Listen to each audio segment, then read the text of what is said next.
With all the current political affairs going on in the United States and around the world, it's got everyone interested in what's going on. So many people, they have a grasp on the United States government and the branches and how they work, but not everyone really understands the Supreme Court and the importance of the powers of judicial review.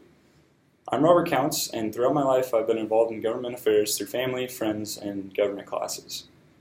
Now, I took quite a big interest in government classes in high school, and I felt that they were very important for me to learn and understand our government, so I used my elective credits to take quite a few of these classes in high school. So first, I'm going to talk to you about the importance of judicial review in the Supreme Court. Then I'm going to talk to you about how judicial review maintains the balance of power between the branches of government. And last, I'm going to talk to you about the restrictions of judicial review. So first, let me begin with explaining judicial review. Judicial review is an important mechanism in the Supreme Court. It allows for them to review the government decisions and their actions and see if they violate the Constitution. So it's specifically when the Supreme Court looks over an action or previously passed law that potentially could conflict with the Constitution. And you can see this in my PowerPoint slide 1. It's a little representation of how this works. So these can either be laws or statutes that are passed by the government, or even just an action that is taken by a government official. So judicial review only gives Supreme Court permission to review these cases and to determine if they do in fact violate the Constitution. So first, obviously, these cases have to be brought up to the Supreme Court. So this means that someone must file a lawsuit that involves the action or the law that's in question. So the case can be either appealed from the lower court, or if it involves two branches of federal government, it can go straight to a judicial review. So obviously the court has to first accept the case and then hold a trial. If the Constitution is in violation, the Supreme Court then has the power to strike down the law and invalidate the action. So obviously judicial review ensures the balance of power between the three branches of government. And it makes sure that they're at an equilibrium at all times, because we don't want one branch of government to get more powerful than the other, and so on. So the process of judicial review, it allows the courts to make sure that no one branch of government oversteps the other. So for instance, if Congress passed a bill that restricted citizens' rights for free speech, judicial review allows the court to look over it and determine if it's constitutional or not. So if the Supreme Court can also look at the actions of the president, then that means that if he places an executive order or a statute, or even just something as simple as sending troops abroad, then this can also be up for judicial review. Obviously, you can see that judicial review, it gives the Supreme Court a lot more power. The Supreme Court, it's very limited in power compared to the other two branches. And as you can see in my PowerPoint slide 2, you can see the judicial branch, it doesn't have as many checks and balances as the other two branches. So judicial review kind of allows us to balance this out and allows them to kind of overlook the other two branches so they don't get too powerful. So there's a very limited powers in the Constitution for the Supreme Court. And as you can see in Article 3 of the Constitution, it says that the judicial power of the United States shall not be vested in one Supreme Court and in such inferior courts as the Congress may from time to time ordain or establish. So judicial review, it's only established in the courts, not in the Constitution, except with the case of Marbury v. Madison, which has been upheld ever since.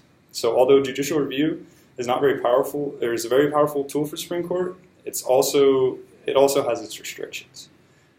So the concept of judicial self-restraint impacts the judicial review. So the court, before enacting on the case, must ask if the judiciary is the proper place to remedy what they're overlooking.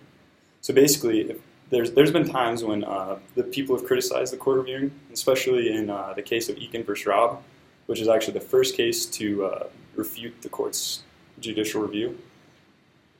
So obviously, court sometimes has a problem with judicial supremacy. So the Supreme Court has the last say at all times, but this is unless supremacy is taken away by Congress on particular kinds of cases. This doesn't happen very often, but in the case Export McCardle, Congress actually repealed the 1867 Habeas Corpus Acts, and that gave the Supreme Court its authority to take the case, and since they could not rule on this case. There also must be a federal law or entity involved for the Supreme Court to take the case, or if it's under the jurisdiction of state government. And you can see this in slide 3. You can see the differences of state and federal government and how that works. So the case, it must have justiciability, which is the set of criteria of the case that must fulfill the court to hear the case. So there must be an actual conflict involved, not a hypothetical case. So they can't take a law and make a hypothetical case to question that law. Like, it has to be a real case that happened to question the law. And the case also has to be ripe for a decision to be made. So it can't be an old case. It has to be one that it still exists to be brought to trial.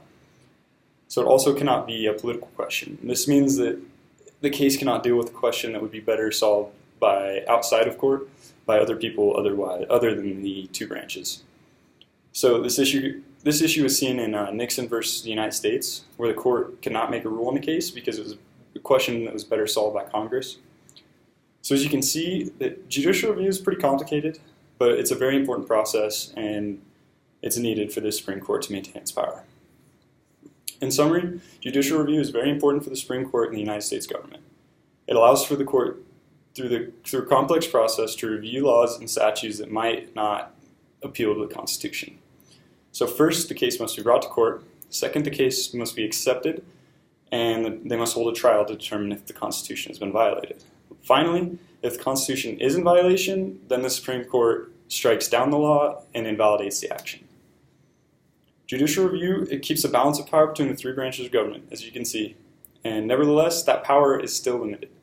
So the idea of judicial self-restraint encourages restricted use of judicial review, and the court cannot use judicial review if the judicial supremacy has been revoked by Congress. There must also be federal law or a federal agency that's involved in the case, and the case must have justiciability. So judicial review, it's an important aspect of our government, and it's important for everyone to understand and appreciate.